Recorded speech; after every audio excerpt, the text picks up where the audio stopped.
Hej, i den her video der vil jeg gerne snakke om sygdommen sejlcelleanemi, og jeg vil bare fortælle det, jeg har skrevet i min opgave om det.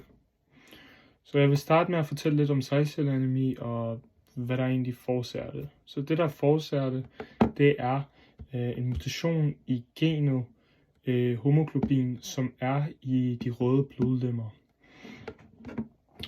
Det homoglobin det gør i de røde blodlemmer, det er, at den står for transporten af ilt rundt omkring til kroppen.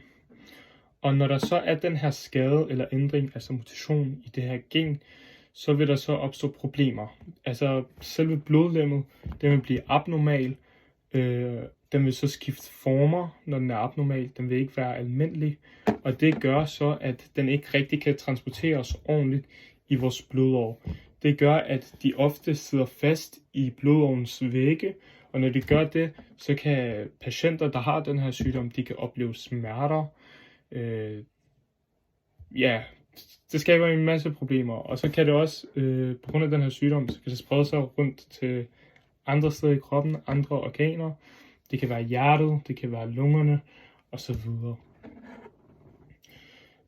Den her sygdom, egentlig så kan man sige, at før man kaldte det for sejlcelleanemi, så kaldte man det bare for lav blodprocent. Man har for lidt blod, og det skyldes så, som sagt, hemoglobin i de røde blodlemmer, som ikke fungerer ordentligt, nogen af dem.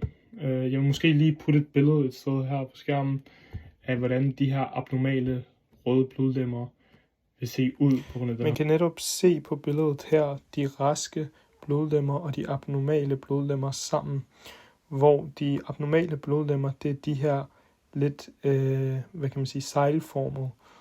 Og det er også derfor, at sygdommen har nemlig fået navnet sejlcelleanemi, på grund af den her mutation, den gør, at de bliver sejlformet. Mutation i hemoglobinen, som er i den. Ja.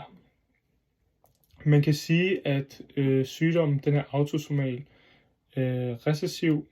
Der kan man også komme lidt mere ind på det, vi har lært i social arv med at være recessiv. Der er mange, der har den. I USA, så vil jeg mene, 8% af alle afroamerikanerne har den, mens det kun er 1 ud af 400, der sådan, altså de bærer på sygdommen, men de har den ikke. Så 1 ud af 400 afroamerikanere, de har den, de lider af den her sygdom, mens 8% af alle afroamerikanere, de er bærere af den her sygdom. Det er for det meste afroamerikanere, asiater og afrikanere, der har den. Her i Danmark, der er det kun få 100, der har den her sygdom.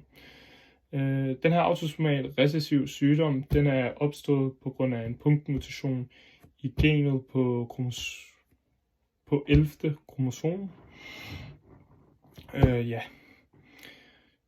Hvad kan man så gøre, hvis man er en patient og har den her sygdom? Hvad kan man så gøre?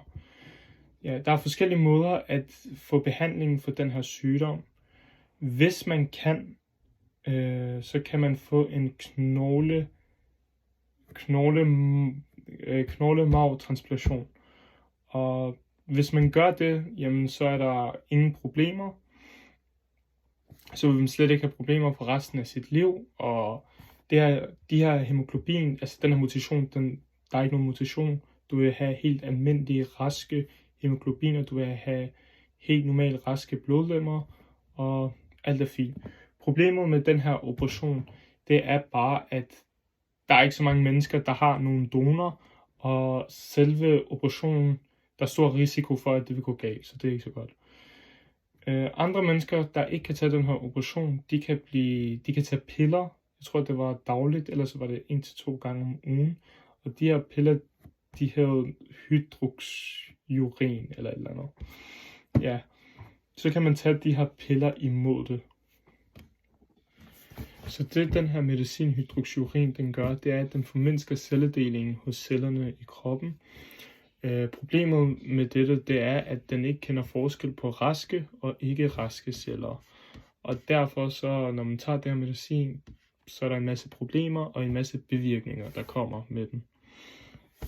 Lige forløbig, så er der faktisk en projektgang i USA, hvor de er i gang med at finde en helt ny behandling af den her sygdom. Og Projektet den kaldes for CRISPR-behandlingen, som de er i gang med at lave lige nu. Og det går egentlig ud på, at man vil redigere patientens blodstamceller for ligesom fuldkommen komme af med ligesom mutationen i hemoglobinen, som er i de røde blodlegemer. Og hvis man gør det, så har han så heller ikke sygdommen længere. Så ja, det var vel det.